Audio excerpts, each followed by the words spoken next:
Greetings, everyone. I want to say peace, love, light to you all, and to all that will be watching, to all that will be joining. Peace and love to you. May all be well with you on this day and every day after. May the Most High keep you all safe and your loved ones safe in these times that we are in. Uh, I know that it is early, but I felt it is important to get this information out there. What I'm going to do also, I'm going to put the link to the information in the chat. All right.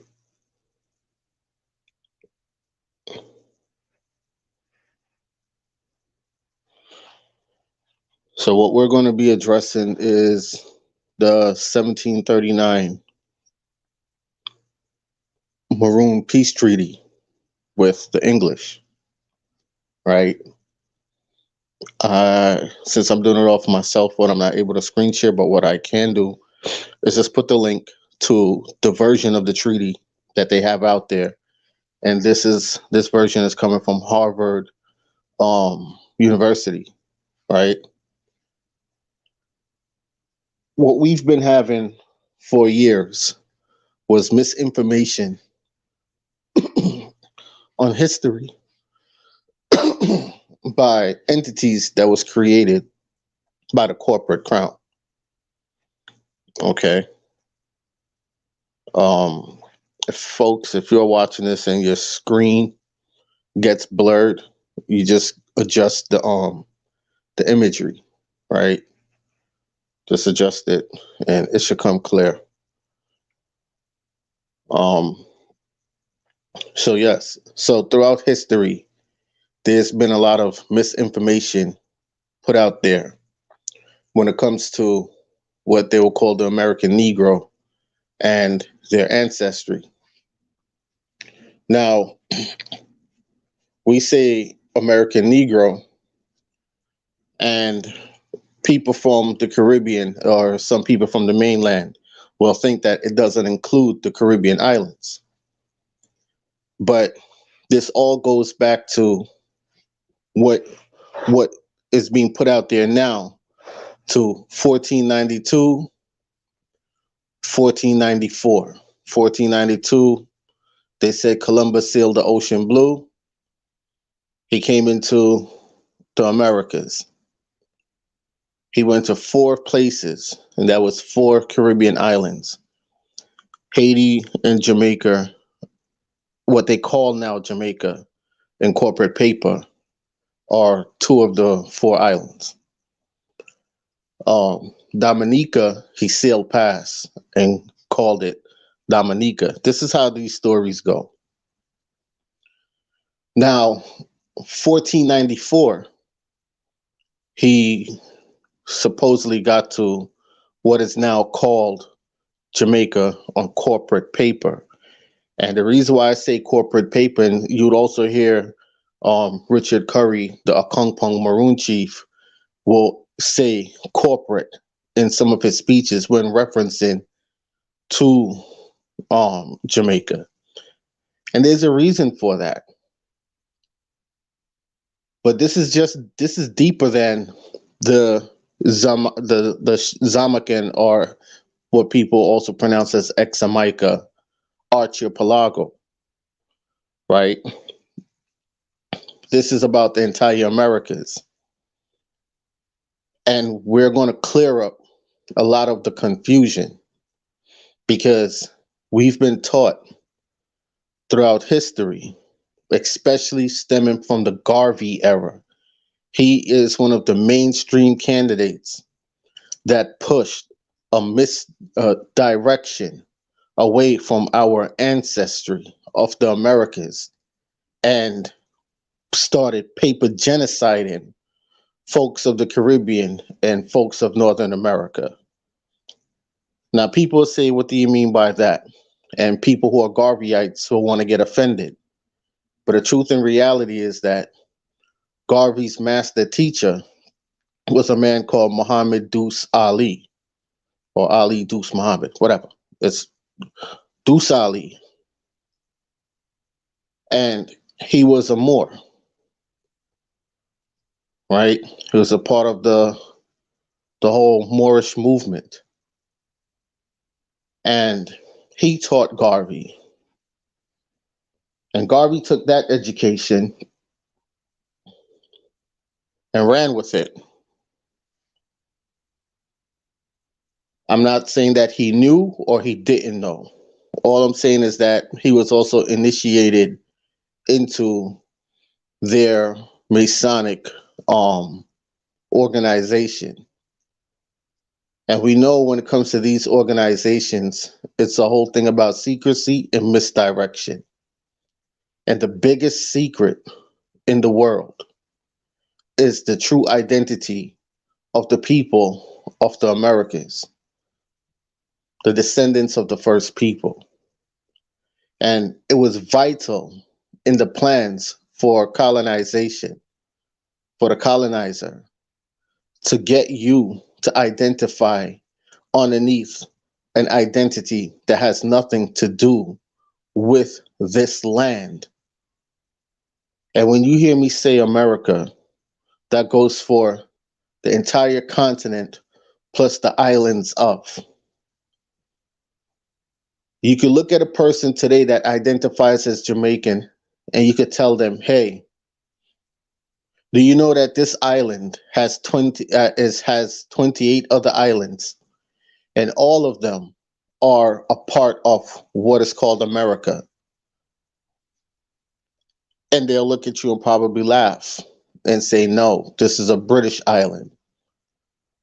But in the books, in the UN, in the governmental archival records, it is listed as America. When they said Columbus first came to America, again, he came to 4 islands. He never came to the mainland. He didn't come to the motherland, right?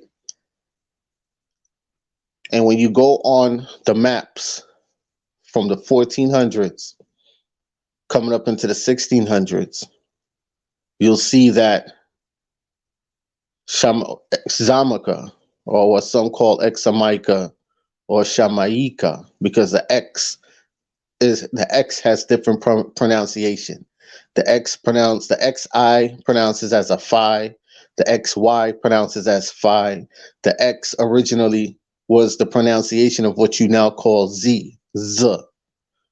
Okay? So this is why, and then it also pronounces as she. You understand? So that's why the term Zamaca, Examaica, Shamaika, right? And I feel it's important that I break this down so that in a slow tempered pace so that folks can deeply grasp and understand before we get into the treaty, so that you could see the picture that's being painted here and have a proper understanding of the big ploy, trickery that has been played on you for generations. Okay?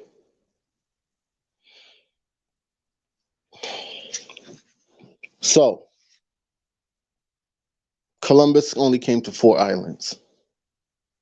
Those 4 islands were put together and called America, along with what we now call the mainland. Okay? The descendants of those 4 islands, which are the Greater Antilles, the main 4 islands of the Greater Antilles, the descendants of those islands migrated from South America, came down into what we now call the Caribbean. Okay? Those people that migrated are called Arawaks. When the colonizers first came, they were not pale skinned men. They were biracial children and dark skinned men. No woman. Because when you're doing an invasion, when you're doing a colonization, you're not going to bring your woman with you. The whole objective is to bring men for warfare. Okay? So, because this was more so what they will call a Negro on Negro colonization factor in the beginning, right? And some of this goes beyond 1492, 1494. But the reason why I started off here is because this is the pivotal moment that everyone speaks on. Okay, we could go back before that when the Muslims was invading the Americas.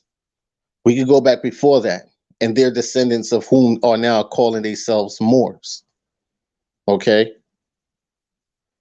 but we're going to keep it simple for now. So those people came and they tried to colonize. First was the Spaniards, what you would call Castilians or Black Latinos. This is where the term Latina and Latino comes from. Okay. When the Spaniards came, the people of the Americas, the entire Americas, warred with them. Parts of South America, they totally obliterated the tribes in those areas. And those tribes migrated, came down into Northern America. And then from Northern America, they went into the Caribbean. Now, if you understand the makeup of South America, you understand that the Caribbean islands and South America are very close to each other. So it wouldn't be a far sail for the Spaniards to come down into what is now called the Caribbean islands. Okay?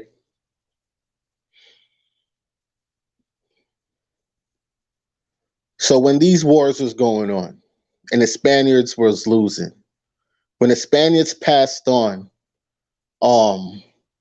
their portions to the British, or they conceded to the British what the Spaniards had took over at the time, and what the Spaniards had created, they gave on to the British as well. And those two formulated a treaty amongst themselves to share the spoils. Okay? Now, because the Maroon name also goes back to the Spanish invasion, all right?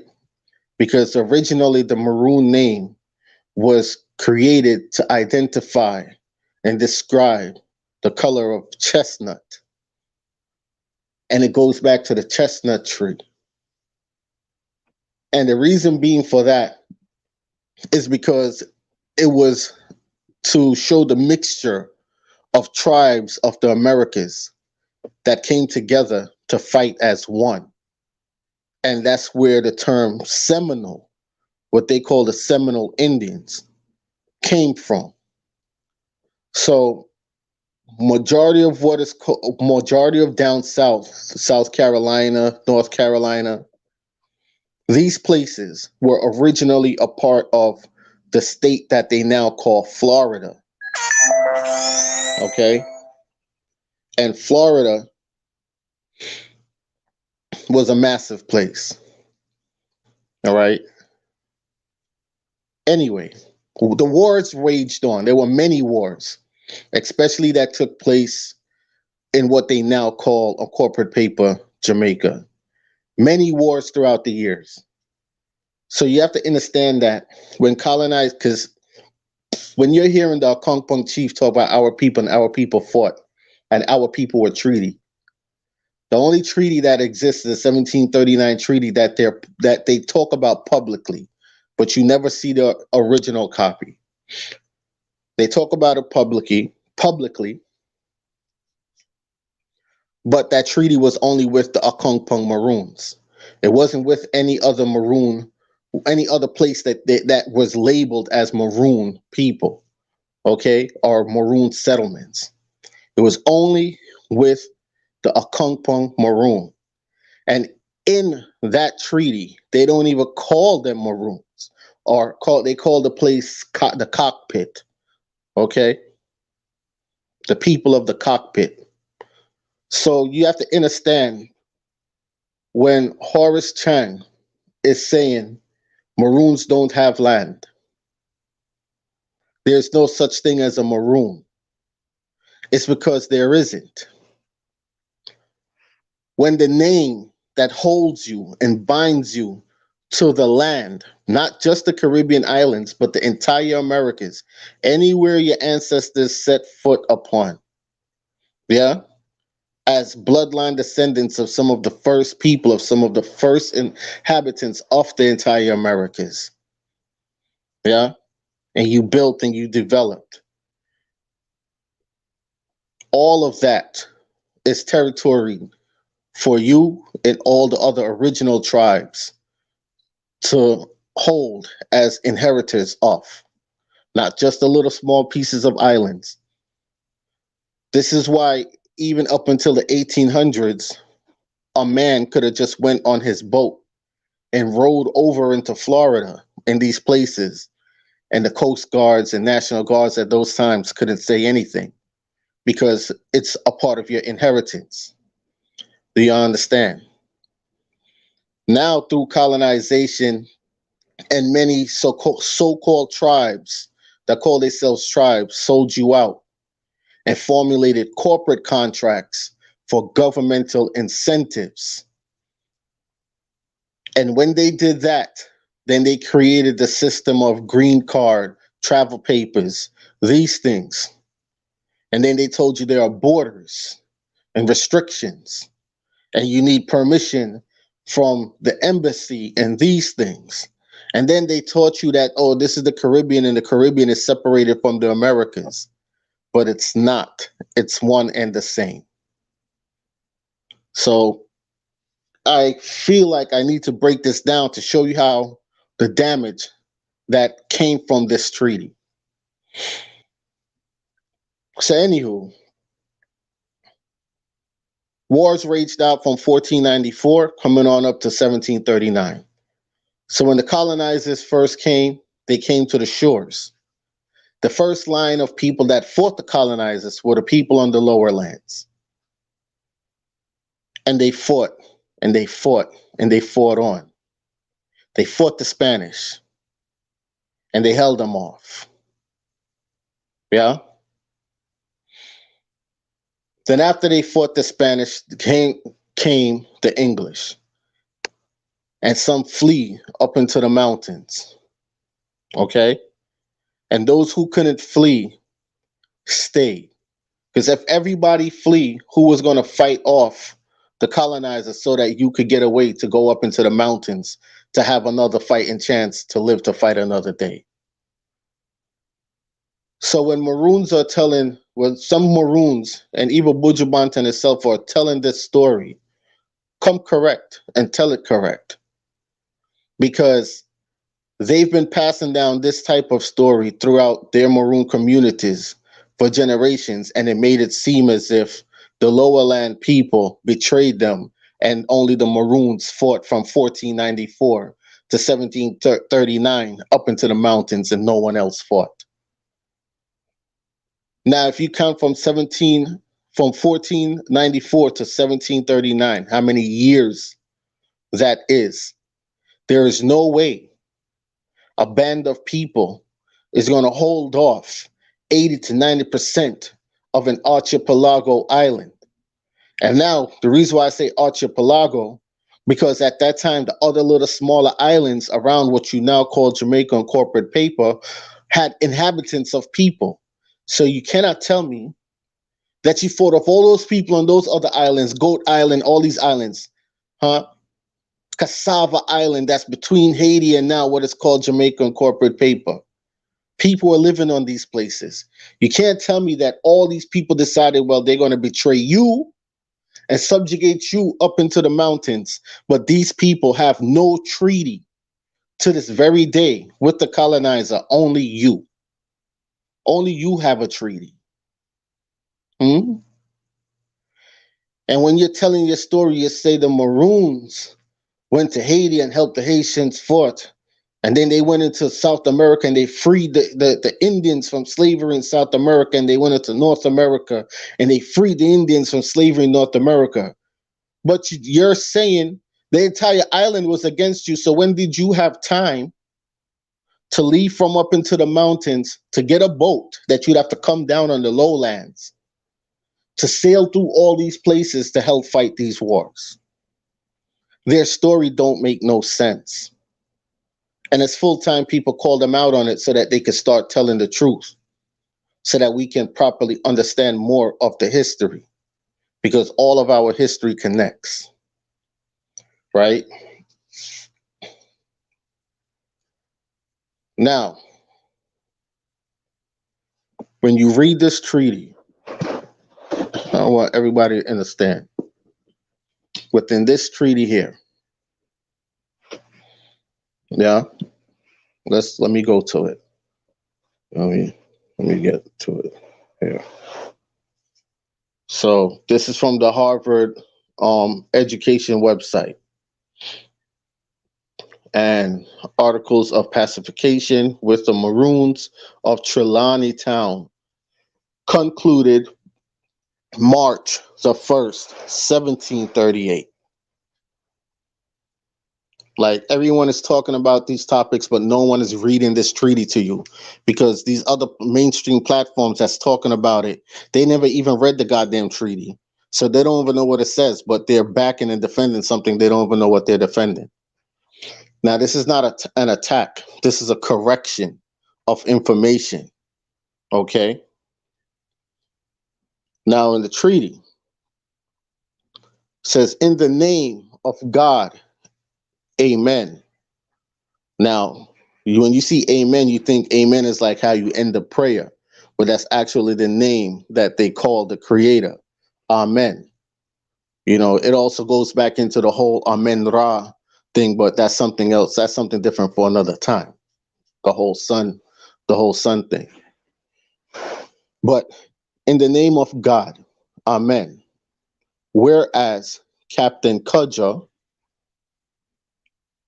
Captain Akongpong, Captain Johnny, Captain Kofi, Captain Kwako, and several other Negroes, their dependents and adherents, have been in a state of war and hostility for several years. Now, some people hear several and they'll think 7, but several means just like more than one. So it could have been 2, 3 years. You see what I'm saying? Okay. For several years past, against our sovereign Lord, the King, and the inhabitants of this island. And whereas peace and friendship among mankind and the preventing of effusion of blood is agreeable to God, consonant to reason, and desired by every good man. And whereas His Majesty George II, King of Great Britain, France, and Ireland, and of Jamaica, Lord Defender of the Faith. Now, when you go back to the old maps, look when the name started changing and the name came into being, Jamaica with a J, right? Because the letter J wasn't created until the 1600s. Okay, so that's when the English was, pretty much in full effect. So they created the term Jamaica, you understand? But Jamaica, not as in really the land, it's more as in a corporation, a business, because they understand that through divine law, right? Universal law, they cannot own the land. You understand? But what they can own is an artificial entity of a corporation, a business on paper, and the very paper which this entity is created on is what they own. Nothing more, nothing less. All right? Need folks to understand this. Where were we? Okay. So, for several years past, against our sovereign lord, the king, and the inhabitants of this island, and whereas peace and friendship among mankind, and the preventing of effusion of blood is agreeable to God, consonant to reason, and desired by every good man. And whereas His Majesty George II, King of Great Britain, France, Ireland, and of Jamaica, Lord, Defender of the Faith, has by his letters patent dated February the 24th, 1738, in the 12th year of his reign, granted full power and authority to John Guthrie and Francis Sadler, Esquires. Now, folks, if you don't know what Esquires are lawyers. They're what you call lawyers now today, attorneys, prosecutors, defense attorneys, so on. That is what is an Esquire now today. So Sadler and Guthrie were Esquires, meaning that documents, treaties, contracts, they write them up and they present them and folks will sign off on them. You understand? So they were loyal to the crown. Esquire is also another word that you use to describe a knight or someone that has been knighted, like the Governor General Patrick Allen, when you saw him bow at the foot of Elizabeth, and she dubbed him with the sword. She knighted him, Esquire, and you're gonna hear why that is, why he took that ceremony. Emperor Selassie took that ceremony too, as well. And in this treaty, you're going to hear why. Okay, what that means. Now, I want folks to pay attention. Okay, and by his letter patent dated February 12th, 4th, 1738, in the 12th year of his reign, granted full power and authority to John Guthrie and Francis Sadler, Esquires, to negotiate and finally conclude a treaty of peace and friendship. Now, the Moors also have a treaty of peace and friendship, right? But that's something else for another time. But I tell you, I'd be careful for these treaties. With the aforesaid Captain Cudger and the rest of his captains, how many captains you need? Goddamn. Adherent and others, his men, they mutually, sincerely, and amicably have agreed to the following articles.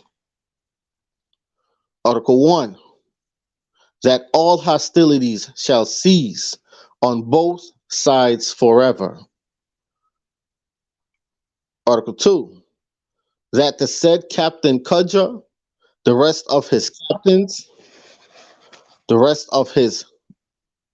captains, wait, it's skipping. Give me one sec. Okay. That the said Captain Cudger, the rest of his captains, adherent, and men shall forever hereafter in a perfect state of freedom and liberty, excepting those who have been taken by them or fled to them within 2 years last past, if such are willing to return to their said masters and owners with full pardon and indemnity from their said masters or owners for what is past, provided always that if they are not willing to return, They shall remain in subjection to Captain Cudgel and in friendship with us according to the form and tenor of this treaty. Now, them remaining in subjection doesn't mean that those people were still free, okay? If the ones who had them in subjection so wish it for them not to be. It could just mean that they were taken on also as indentured servants for those people as well. Now, we have thirdly, Article 3, that they shall enjoy and possess for themselves and posterity. So, okay, so back in Article 2, they were given those who ran away during within that time, right? Within that time of the wars and the creation of this treaty, those within that time that ran away and that were up into what they now call Maroon settlements, they was telling them, hey, you could come back, clean slate, you know, clean slate. Nothing will happen. We won't hold it against you, right? Because at that time, what was going on was what was called indentured servitude. So if Tom owed John 20 shillings, but Tom couldn't pay John back his 20 shillings within the time frame John said to pay Tom back, right? John was supposed to pay Tom back. Then what will happen is they'll work out a thing where he will become a servant onto him and work off back the 20 or 30 shillings for X amount of years. Now, within that time frame, what was happening a great deal, some of these people couldn't read, okay? Or some was just being, after they've worked off the contract, was being held against their will, which now they became enslaved. So these people will run away. Then you have folks that committed certain types of crimes or harmed their fellow man.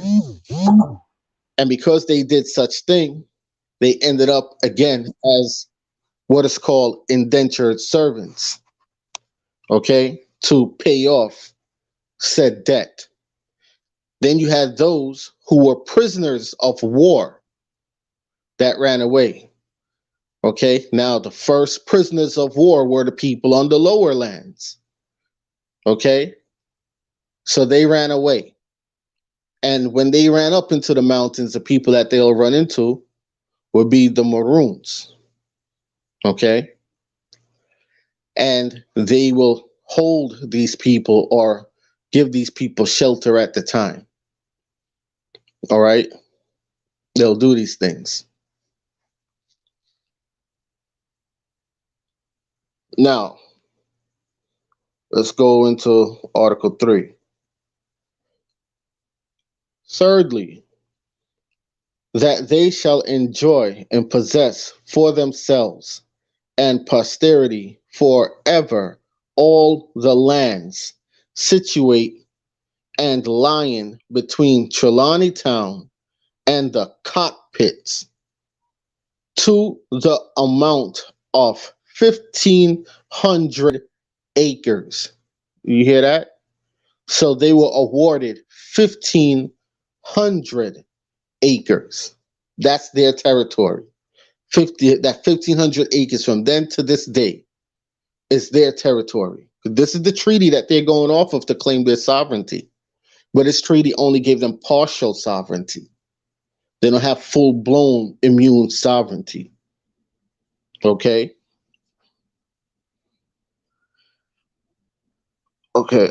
Fourthly, that they shall have liberty to plant the said lands with, and then it told them what they can plant: coffee, cocoa, ginger, tobacco, and cotton, and and to breed cattle, hogs, goats, and or any other flock, and dispose of the produce or increase of the said commodities to the inhabitants of this island,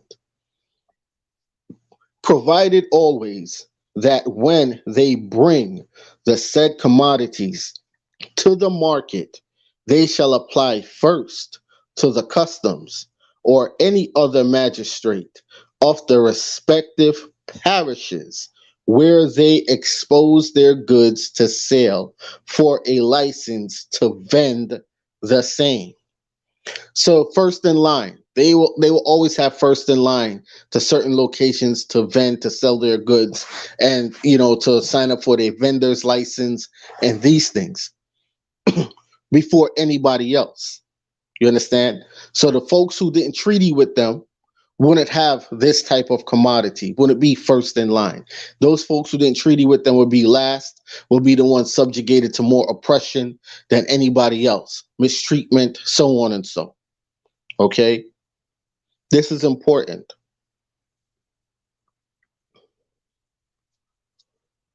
Where are we? Customs and vendor's license. Now, fifthly, Article 5, that Captain Cudger and all the captain's adherents and people now in subjection to him shall all live together within the bounds of Trelawney town, and they have liberty to hunt where they shall think fit, except within 3 miles of any settlement, kraal, or pen, provided always that in case the hunters of Captain Cudger and those of other settlements meet, then the hogs to be equally divided between both parties.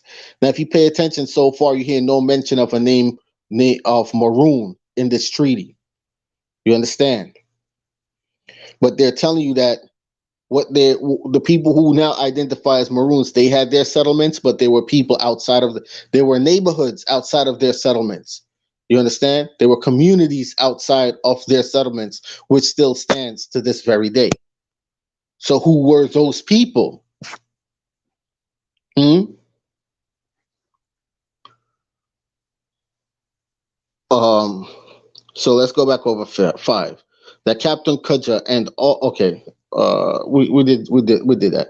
Then the hogs. Okay. So it says crawl space or pen, provided always that in case the hunters of Captain Cudger and those of other settlements meet, then the hogs to be equally divided between both parties.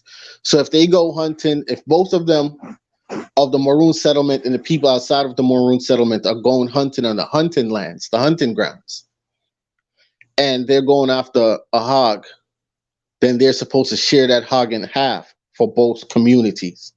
You understand? That's what it's saying.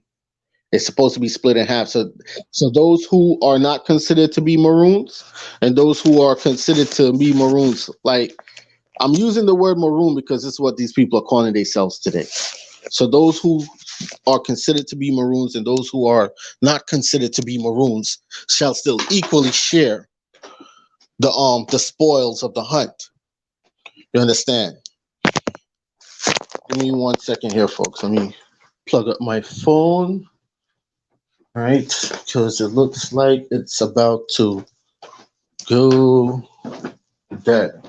All right. It is vitally important that one understands what this treaty is saying, because people are just talking about the treaty and no one is explaining it. No one is reading it properly, right? And we have no time for hidden agendas.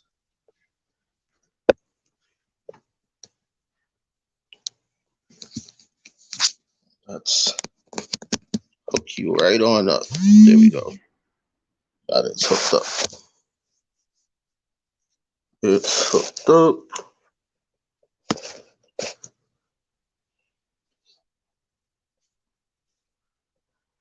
Now, Article 6.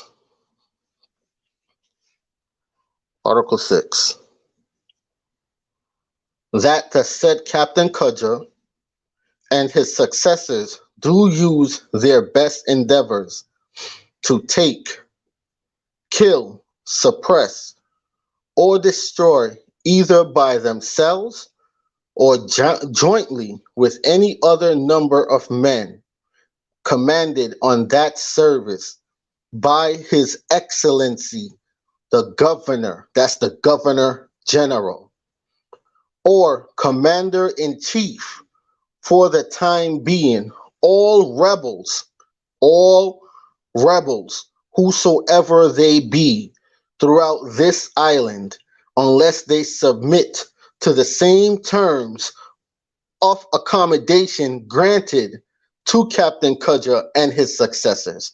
So those who didn't want a treaty and contract with the colonizer and wanted to still fight and rebel against colonization, it was Cudger's men job to take them down, kill them, or force them to submit, okay, under the crown.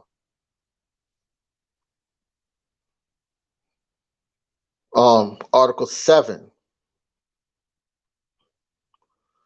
that in case this island be invaded by any foreign enemy, the said Captain Cudger and his successors, hereinafter named or to be appointed, shall then, upon notice given, immediately repair to any place the governor for the time being shall appoint, in order to repel the said invaders with his or their utmost force, and to submit to the orders of the commander-in-chief on that occasion. That's the Governor General. You understand? It's going to get more interesting. Eighthly, that if any white man shall do any manner of injury to Captain Cudger, his successors, or any of his or their people, they shall apply to any commanding officer or magistrate in the neighborhood for justice, and in case Captain Cudger or any of his people shall do any injury to any whiter person, he shall submit himself or deliver upon such offenders to justice. Now, when you hear white, don't think they're just talking about Caucasian folks. Because white is also a status that, like Africans, Arabs, folks from the Middle East, foreigners put on the identification cards. A lot of them identify as white because it's a status, dealing with credit. Okay? It's a status. So, what that is also saying and breaking down is that we are going to award you these 1,500 acres of land, and you're going to be our spear and shield, right? Our armor, our shield, when it comes to certain rebellions and certain things. And for you doing that type of work, you shall be able to self-govern yourself to a certain extent. And our people will also keep our people in check so that they don't come and violate your people. Okay? But if these things do happen, both sides are to turn in the culprits in front of the magistrate, or what is deemed as the Governor General, because the Governor General is the person that appoints the highest judges of the land until this very day. You see, this is why they don't read this treaty to you, because no one wants to break it down to you like this, because everyone is trying to create some form of fabrication of history, because there's been so many cutthroats and turncoating throughout the history. Okay.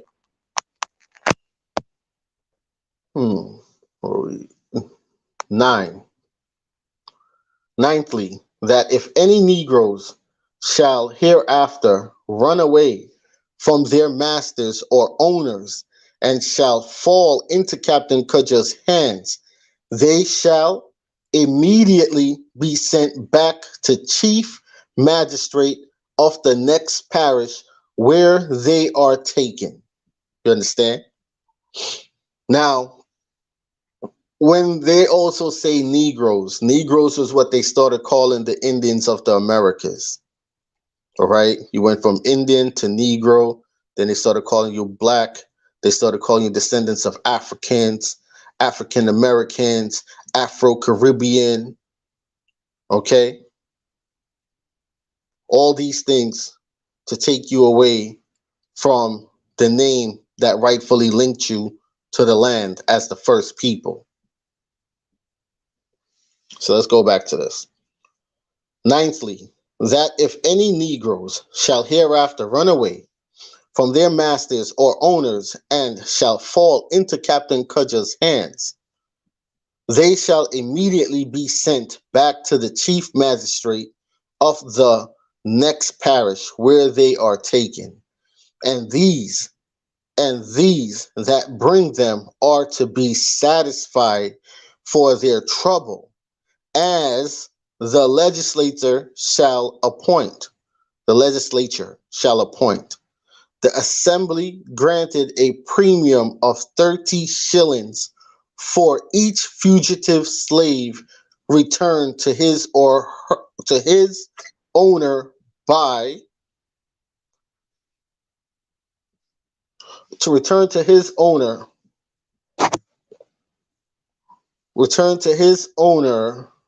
Where are we? Premium 30 shillings. Okay, return to his owner.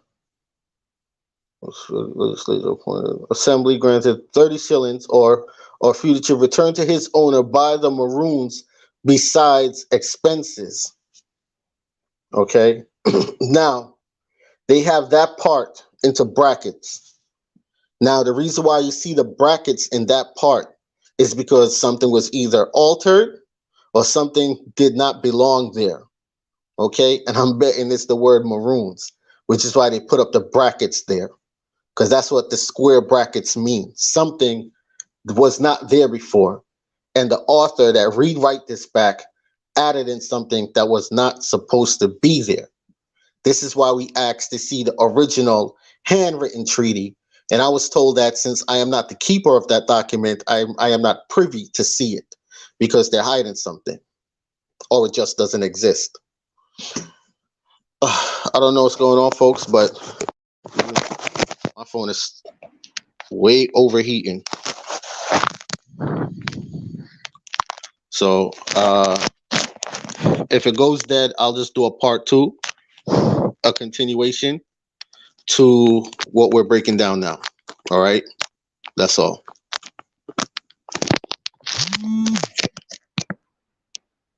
So in any document that you see a bracket, something was added in that was not there.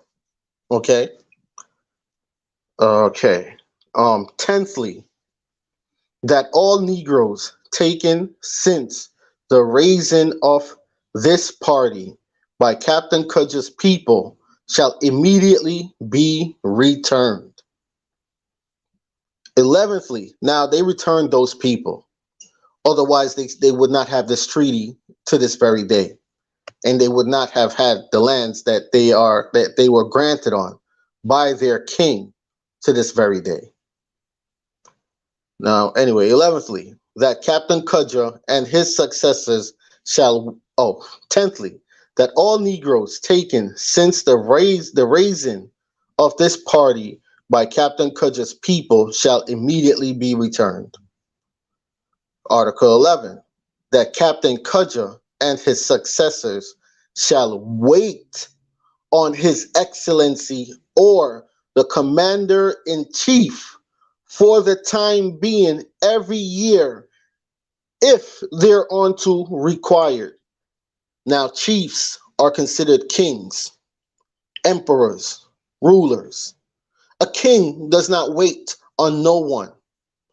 Servants wait. And I need people to understand this.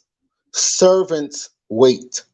Kings don't wait on anyone. Now, when they're talking about commander-in-chief, Yeah, the king or the commander in chief. This is why they have a governor general on the island and why he wears a military garb, because he's the commander in chief. He's in charge of the entire British corporation, Sir Patrick Allen, which is the governor general today. So he is their commander in chief, the Maroons commander and rightful chief, because the term Maroon is a corporate entity holding to the British crown. You understand? Not the Arawak. The Arawak is a full sovereign force separate from the crown. Okay? So when they started calling themselves Maroons, they agreed to be the servants, the slaves onto the crown and do the crown's dirty work. They gave up their land. They gave up all titles that they had for rights, for privileges. Okay? The Arawak name is superior to any name on that land.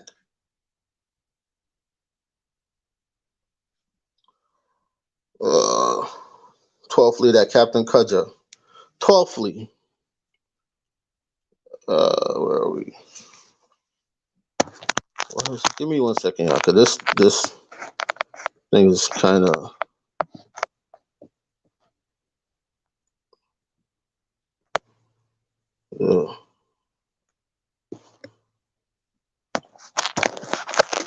The battery is really it's down to 1%. Hopefully, it's going to be charging now. So that was 11thly, that Captain Cudger and his. Okay, wait. Every year until required. Now, 12thly, Article 12, that Captain Cudger during his life and the captain succeeding him shall have full power to inflict any punishment they think proper for crimes committed by their men among themselves. Now, this is the self-governing part. Death only accepted, in which case, if the captain thinks they deserve death, he shall be obliged to bring them before any justice of the peace, who shall order proceedings on their trial equal to those of their free Negroes. So that means that they're not supposed to be killing people up there. If they try them and they find them guilty, it's not their job to kill them. They're supposed to, in cases of murder and stuff like that, they're supposed to bring them down to the other towns where the magistrate office is and have them investigate the murder. This is where they work side by side with the police. You understand? Because they are a part of that British corporation. Okay. All right. So 12thly, that Captain Cudger, during his life and captain succeeding him, shall have full power to inflict any punishment they think proper for crimes committed by their men among themselves. Death only accepted, in which case, if the captain thinks they deserve death, he shall be obliged to bring them before any justice of the peace, who shall order proceeding on their trial equal to those of other free Negroes. Other free Negroes. So they were other people that was free. So that's what I'm telling you now, that what the system became was more of an indentured servitude for people who were owing certain things to certain other men and stuff like that. That means you had also Negroes who were indentured servants to other Negroes, and you had free men and free women that was walking around who were dark-skinned folks that was walking around free-nilly doing their thing. Okay? 13, that Captain Cudger with his people shall cut clear and keep open large and convenient roads from Trelawney Town to Westmoreland and St. James, and if possible to St. Elizabeth. Okay, I have people in St. Elizabeth. 14, that two white men, and the reason why they're supposed to keep the roads clear is so that, people can travel and move freely, especially colonizing forts. 14, that two white men two white men to be nominated by His Excellency or the Commander in Chief for the time being shall consistently live and reside with Captain Cudgel and his successors in order to maintain a friendly correspondence with the inhabitants of this island. Now, if you notice, the word maroon is only mentioned once in this thing. This is why I know that what they did like what the Tainos was doing and started adding in Taino and everything that was not there before. So they added in the word maroon in there. You understand? And that two white men is supposed to live with them. So every year the UN, or every 2 years or so, the UN sends some Caucasian folks to go live amongst them. This is why you have missionaries and these things, and you see they accept them in to come in. If they don't do that, the money that they're supposed to get to keep their roads clean, to build infrastructure, they won't get it. You understand? So what's been going on for years is that they've been getting this money, but the chiefs have been pocketing the money. Okay? I'm not saying that this chief or Kong Pong, he's doing that now. I cannot sit here and tell you people that. But what they're doing, probably, I don't know if it's knowingly or unknowingly, but it's even more dangerous because it's an outright paper genocide. Okay? But anyway, so the chiefs have been receiving this money from the Jamaica Corp and from the British Crown as allowance to make sure that the people are educated, to make sure that they have clear, good running water, make sure that they have good farming system, make sure that they have schools, these things. And the chiefs have been pocketing the money. And in some of the Maroon communities, the people are afraid to speak up or were afraid to speak up for even up to 50 years because they thought they were going to be voodooed or orbited by the chief. You understand? That their food would be poisoned and these things by other members of the community that was sharing the spoils with the chief. Okay? And when you see the mining going on from a few years back in some Maroon communities, that's because the chiefs gave the okay to do the mining, and the people just sat back and they talk amongst themselves, but they don't go to out the chief because they say that's against their ancestral ways. So you sit there and you're being destroyed. Your lands are being polluted. Your children are being dummied down. Your children are being raped. A lot of incest is going on, and no one wants to say anything because the ancestors would be mad that you want justice and righteousness for your children and people. That makes no sense to me. Okay, I've even heard stories such as when they were fighting the wars and they ran out of food, there was just only a handful of pumpkin seeds, and the pumpkin seeds grew overnight pumpkin and made them last out for another year. Overnight. That's like saying Jesus walked on water and Moses parted the Great Sea. We know those things did not happen. You understand? These are the stories that's being told out there.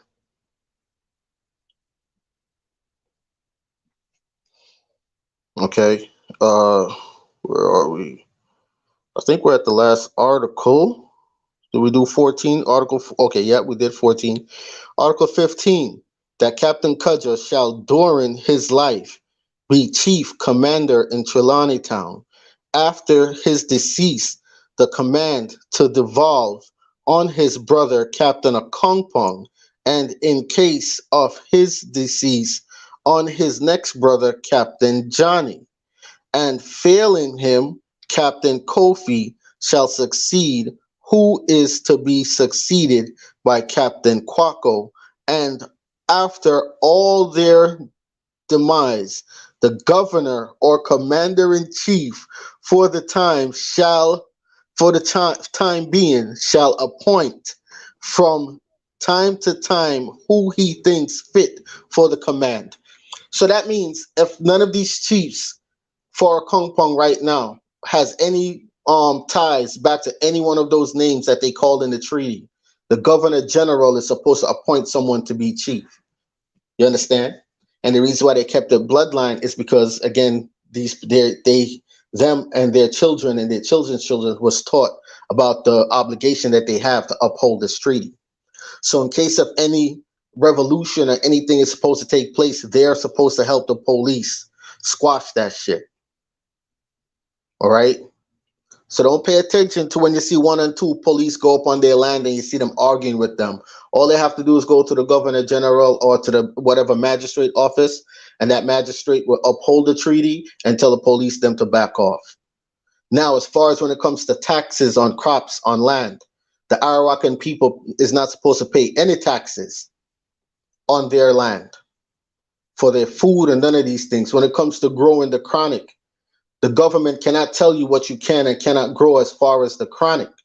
You understand? Because that has been there before the colonizer came, or before the colonizer system was established.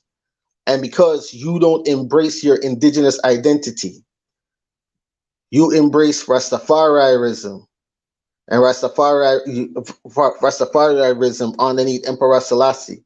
And Emperor Selassie is not your ancestor. You understand?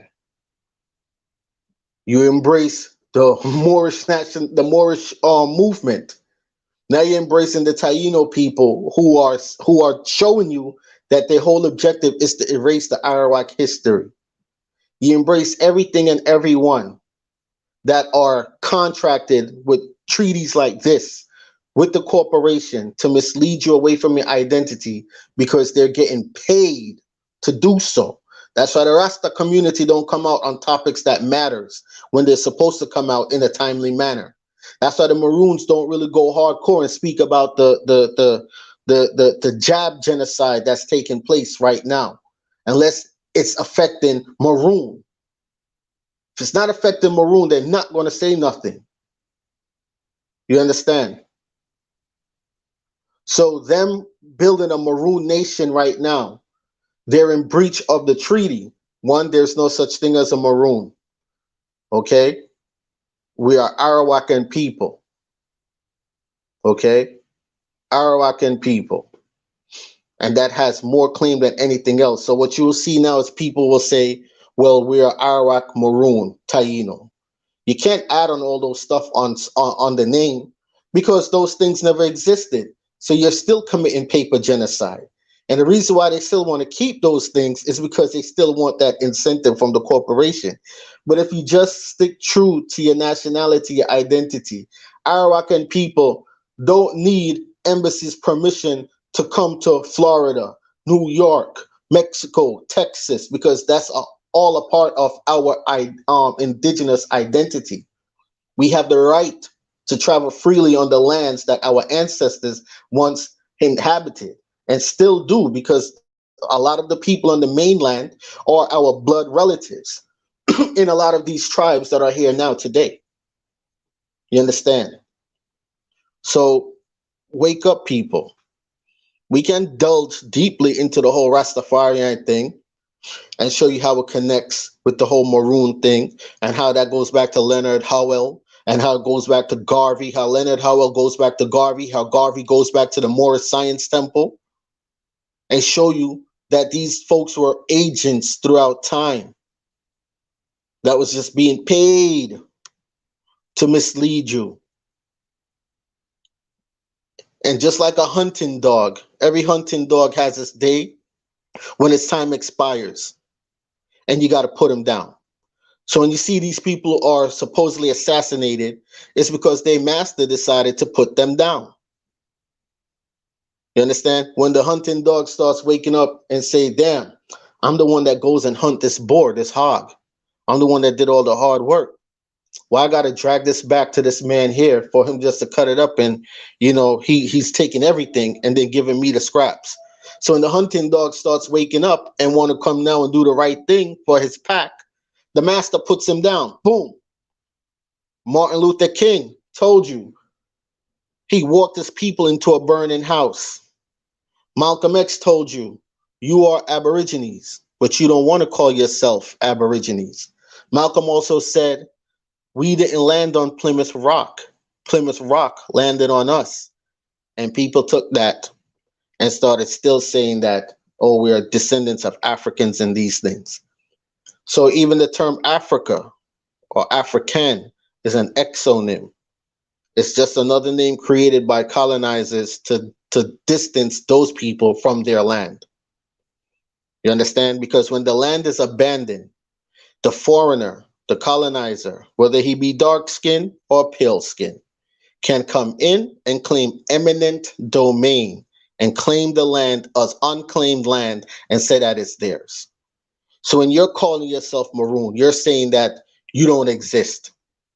You're saying you're a color, you're a complexion, and you're saying that, again, you have no land. You're saying that you're a property of the English crown. But when you call yourself Arawak, you're saying you are full on out blown sovereign. This is our territory, our terrains. A man cannot come from outside of your house and tell you, the keeper of your house, that you have to pay him rent. Not in Augusta.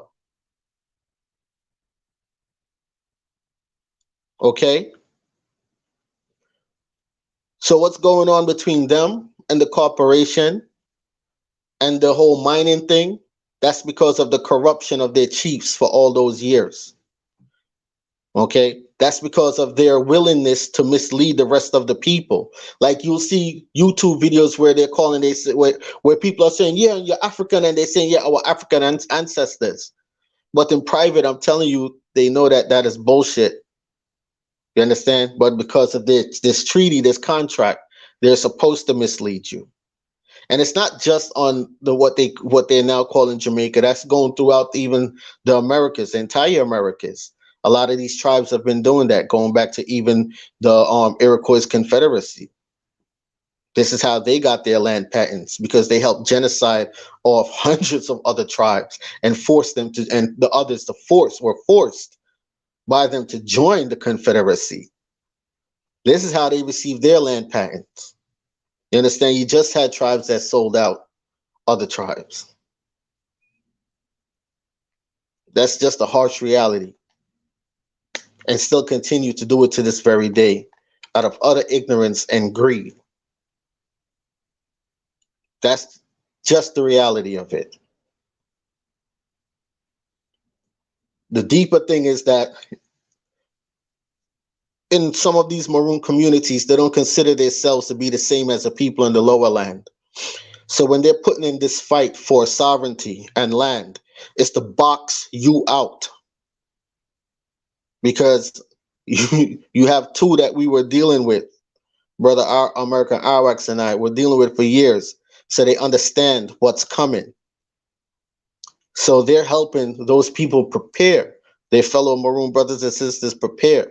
And they're going to box you out of those lands up there in the mountains if you sit there and let them go state claim ownership or claim the rest of the unclaimed lands underneath that Maroon title. Because what that still does is still gives the English crown authority over those lands. And because the island is going through a chaos of floods, shrinkage, and majority of the food source is going to be up into the mountains, the farmlands, the livable lands. Understand? You on the lower lands are going to be in for a rough ride. Haiti is experiencing massive earthquakes because of the sand mining that's been going on in the Greater Antilles Islands.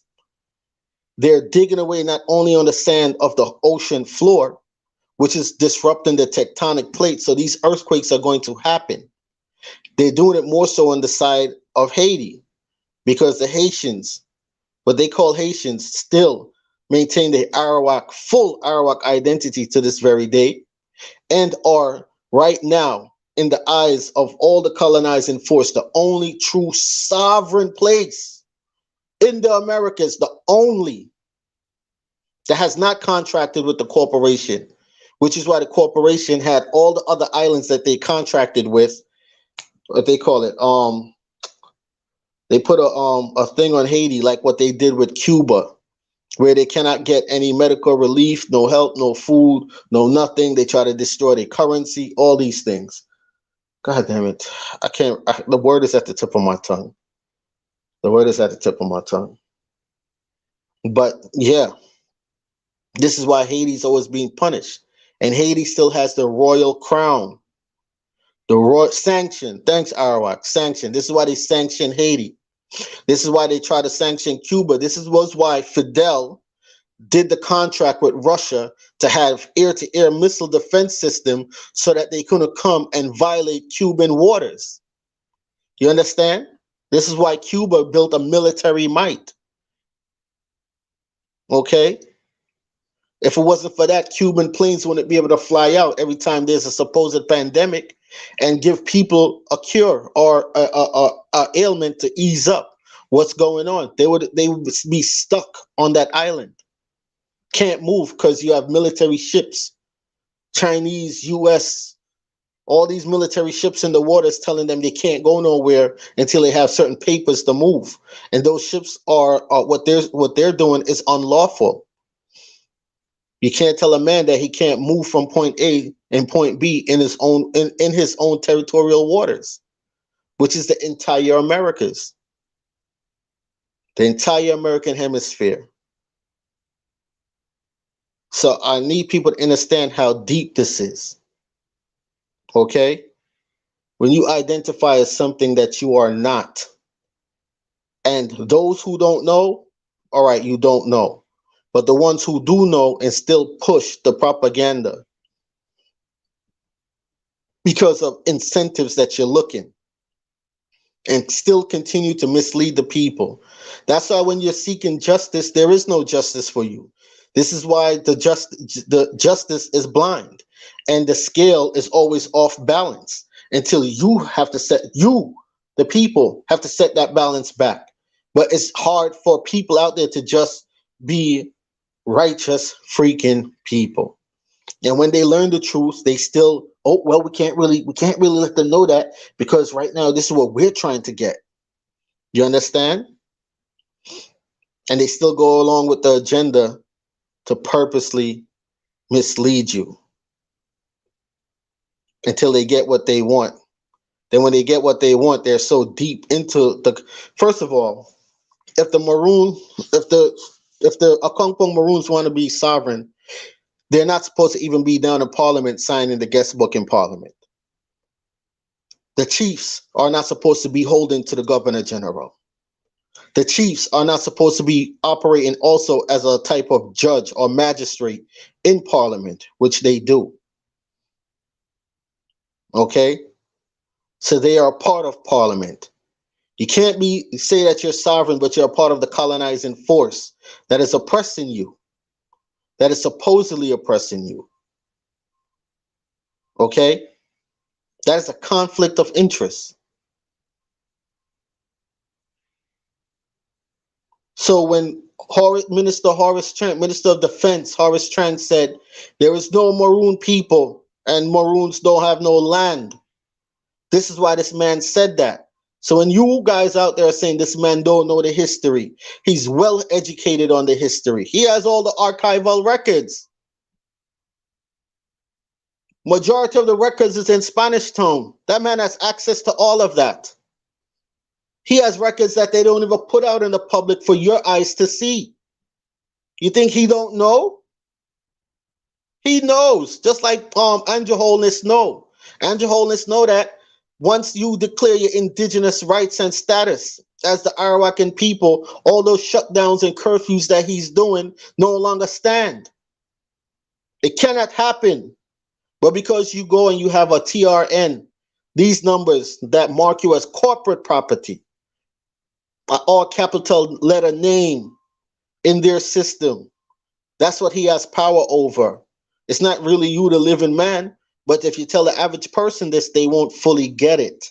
And they'll tell you that you're talking foolishness.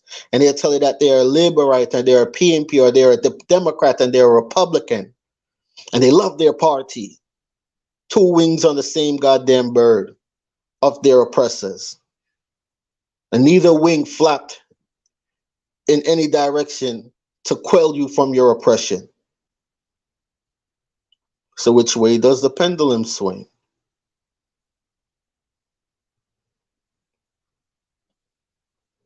Understand that you are your first biggest enemy and downfall until you get up out of the stage of ignorance. These people are only taking advantage of your utter ignorance. people voted for this man for a box food that been finished, and look, he's still oppressing you. But he lifted all the curfews and stuff when he wanted to keep his little party. And then when his party was finished, he dropped it right back on you. And you can't wake up? You don't wake up from that?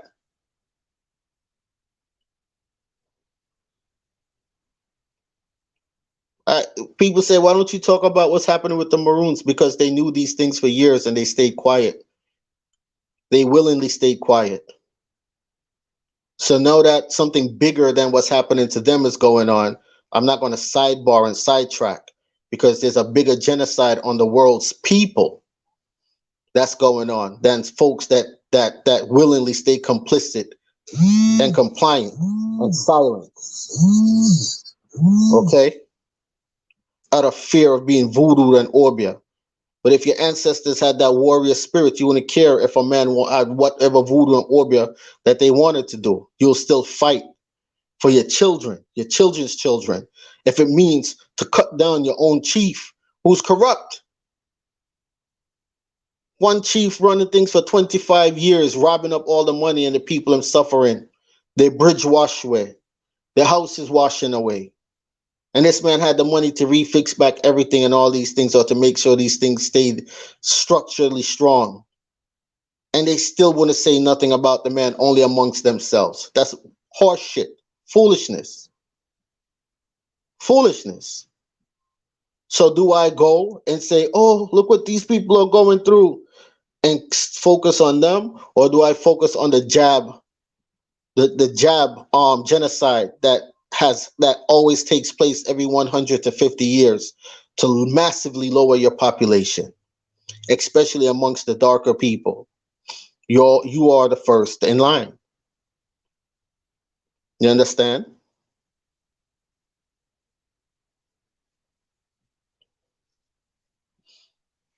Look, man, that's why they said not every brother is your brother. Even though they look like you, don't necessarily mean that they're your brother or your sister. So you just have some people out there that chose to still be a slave. And you have some people out there that chose to really want to be 100% liberated, free from the corporate oppressors. Do you understand?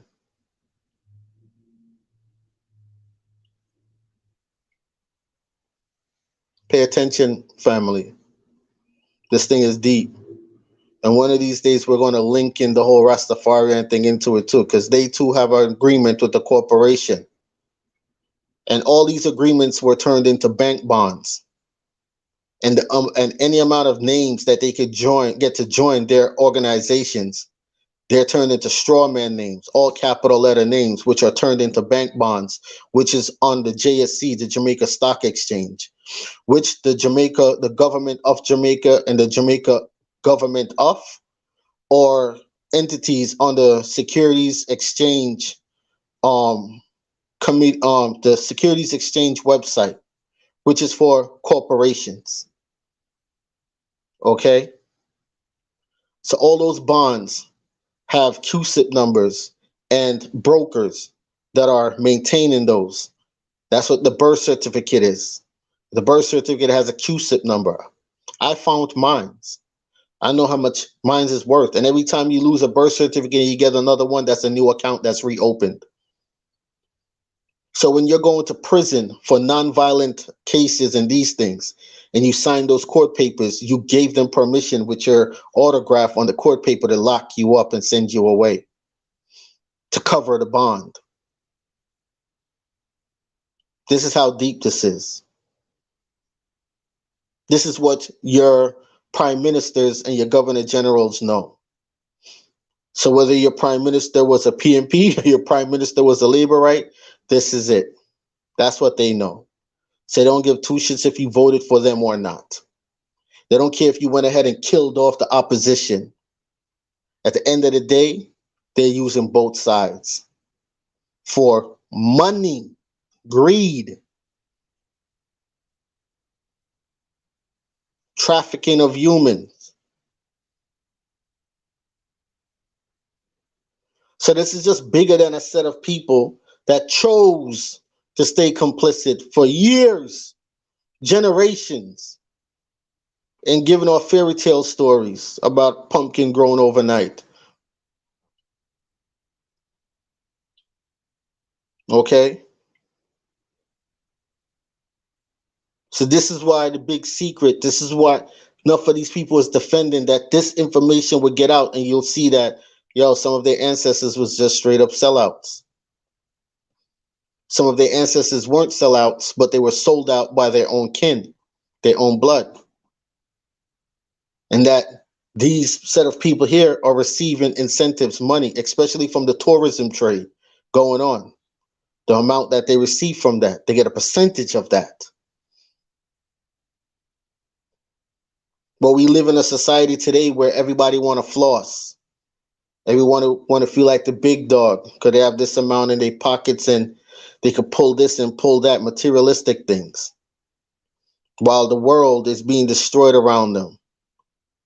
These people are spraying chemtrails in your skies, and your trees ain't growing how they once used to grow.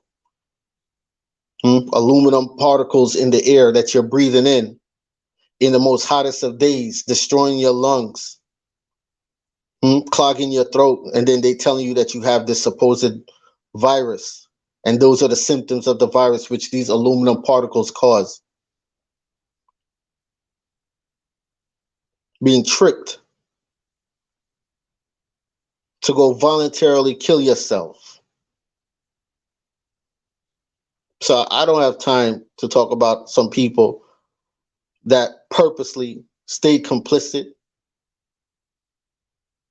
And where those lands that they're on are set up, it's where a lot of hundreds of thousands, millions of acres of unclaimed land is behind that. But you have to walk on the lands that they were granted, which would mean you're trespassing to get access to those lands unless you have a helicopter to go up there. And those lands are the hunting grounds for the people, the grounds for the people to farm on. Those lands have all the organic, natural food that you would need. Those lands holds the secret to archives, artifacts. So when you hear them now bigging up even the Tainos, that's because the Taino people put the Taino business entity. Yeah, the government created the Taino movement to erase the movement of the original indigenous people as a colorism tactic. The darker you are, they don't want you being the facial representation of your people. The lighter you are is what the Taino's job is to be. And then any historical artifacts, archives, skeletons, bones, anything that come across, their job is to confiscate them. This is why in the Jamaica archival departments, you have people who call themselves Taino that works there now. You understand? When the bones are dug up of our ancestral bodies, they confiscate and they grab them. This is why they give you a thing that they tell you can rewrite your DNA, because every time they dig up some part in the world or in the Americas and they come across a bone, it's your bones, it's your people bones. And this is why on the Taino application, they ask for your blood type, because they're rewriting all this shit to write you out of history. Okay? So when you see the Maroon chief talk about, and the Tainos and the Arawaks, you can't be a Taino and an Arawak at the same time. It's just Arawak. In the old text, the ancient text, there was never written about no Taino. Even the Belfour letter, when they're talking about the whole Atabey thing, and they added in Taino all over it, the original letter has nothing about a Taino in there. So why, ask yourself, why are these people going to this length to mislead you? And why is this man, knowing that the agenda that these people are under, are calling these people names, giving them some type of credit? What do they have? They put themselves in positions in the Smithsonian that has a lot of our archives, a lot of our recordings, a lot of our bones of our ancestors, of our artifacts, and then they mark it as Taino artifacts. You understand? But it's not.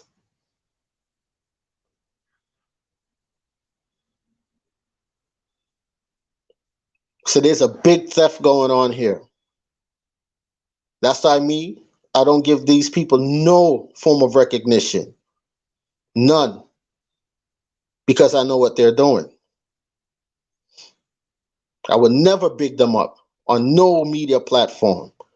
Not even on Instagram, not even on Twitter, not even on Snapchat, TikTok, Pink Wall, Wikipedia, none of that shit. None. And what they're doing is the same experiment that the Germans was trying to perfect from the 1900s coming up to 1935, 1945.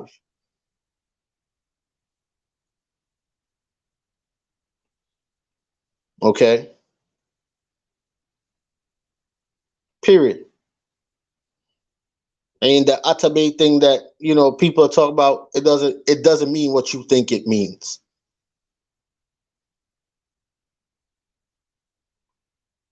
But understand, folks, man, this is it. It's a straight up war on people of the world's people, especially those who want to stay true to the history, whether you are dark skin or pale skin. Because there's pale skin folks out there that will ride with you till the wheels fall off because they understand the history and they understand that your blood also flows through them. You understand? So if you're in the Americas, you claim the identity of your ancestors of the Americas. If you're in Africa or Morocco, you go claim that Moorish shit over there. Taino is also another name for Ghana. Just if people didn't know that, it's also another name for Ghana. Okay, it's also an area in Ghana, has its latitude and longitude and everything. But one day Arakanai is going to do a stream on it and just show all that. I think Lakono and Copper Hotstep them did show that at one time too, But yeah, it's a cruel world that we live in, people.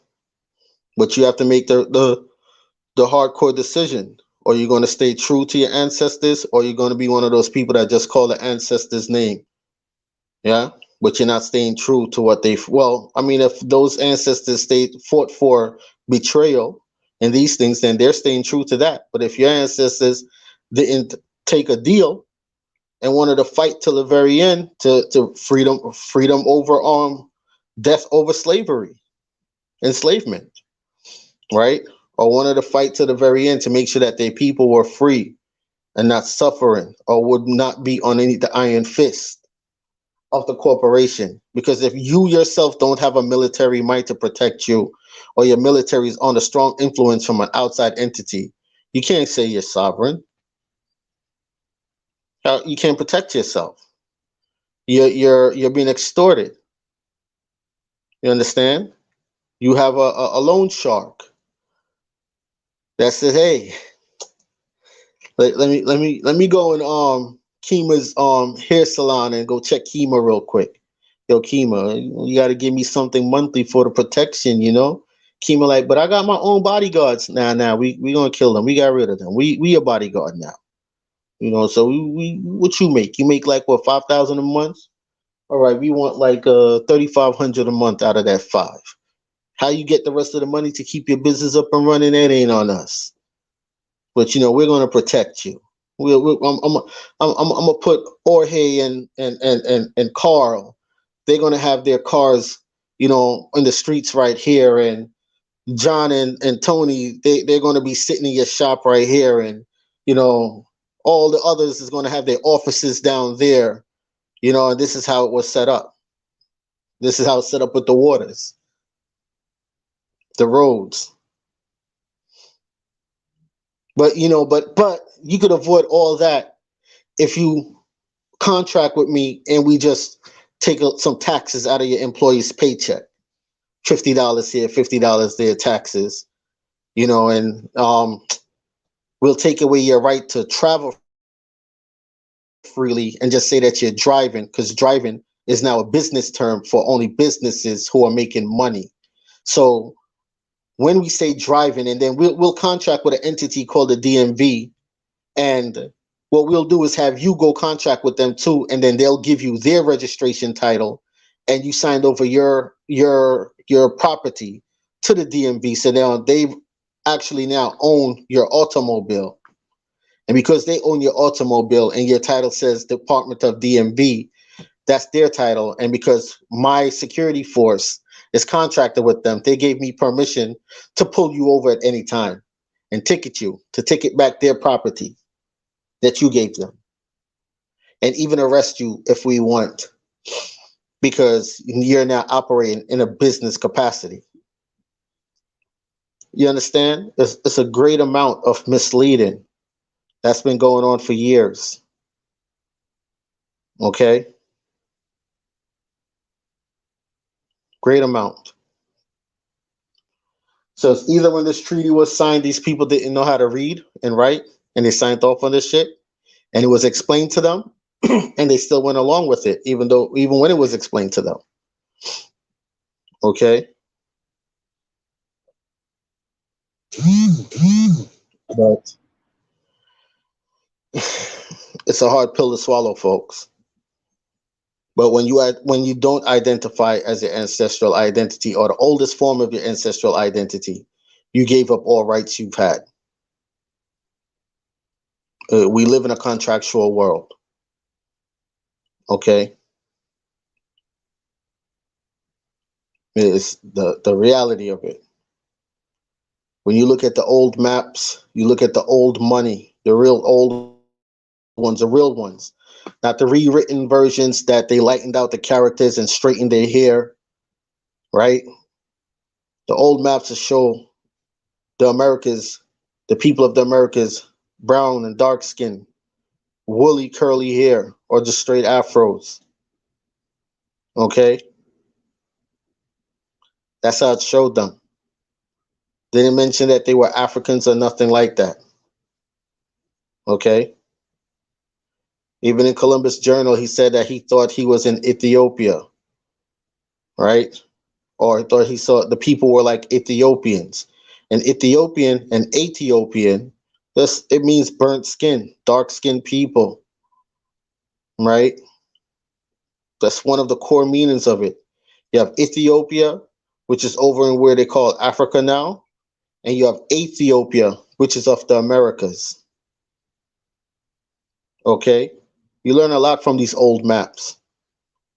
So when these Rastas talk about Ethiopia, where it's all kings and princes, they don't know what they don't know what they're talking about. Now, if they said Ethiopia, where it's all kings and princes, then they're talking about the Americas. Everywhere in the world you go and you see dark-skinned people that was wiped out off their lands, people say, oh, they were Africans, so we had took them from Africa and brought them here. That's why their numbers are so low. Now that's because that's how much of them they genocide.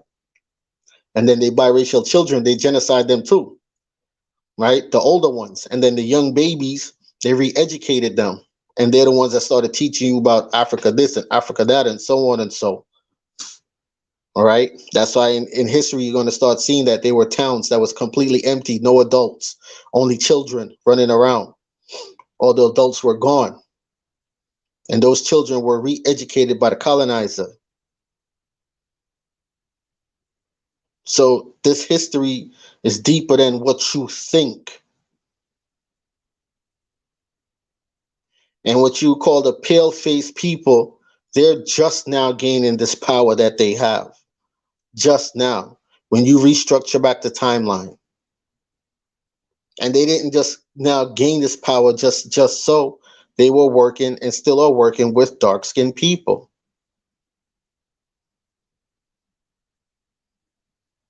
Because the first invasions that go back before 1492, when the Muslims used to invade over here, those were dark-skinned folks.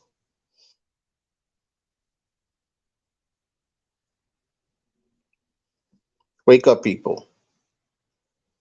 History, as you know, it has been one big-ass lie, both for Caucasian folks and for dark-skinned folks and brown-skinned folks. Wake up. All right, with that being said, I'm going to drop back the link to the treaty in the chat. Yeah. Give me 1 second here. There it goes right there. So people can't say I'm making it up. So this is it. That's the link to the treaty. I'm also going to put the link to our podcast in the chat. Give me 1 second here. Give me a sec, because like I said, I'm working from my cell phone, folks. All right.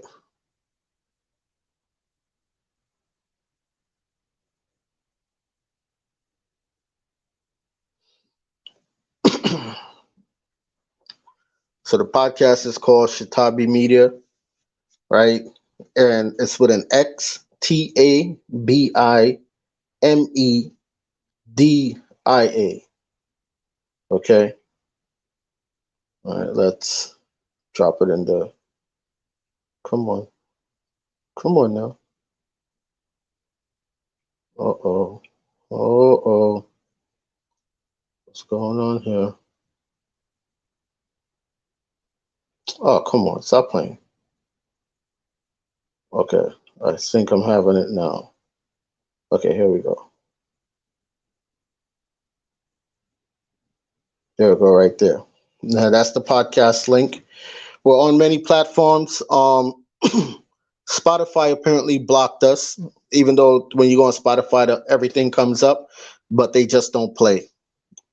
But Google Podcasts, you can subscribe to us on Google Podcasts. To keep us growing, you could also be a monthly donor as well. Where we were offered to create a website or attach our website that we were working on, the media website, to the podcast by Encore, right? But that's going to be a monthly thing to maintain that. But otherwise than that, yeah, folks, that's it right there. So you can either be a monthly donator or just subscribe to Google Podcasts and share the podcast, get it out there. We are officially international in 35 different countries and counting. And yeah, it's growing. And the podcast is about not just our information that we find and drop, but also information that others is putting out there that they're deleting off of the net, and we could store it and save it and put it up on the podcast for as long as we're able to operate and run. So yeah, so if you're looking for information even on COVID, information on COVID will be on the podcast. There's a lot of information on COVID on the podcast. Okay, so yeah.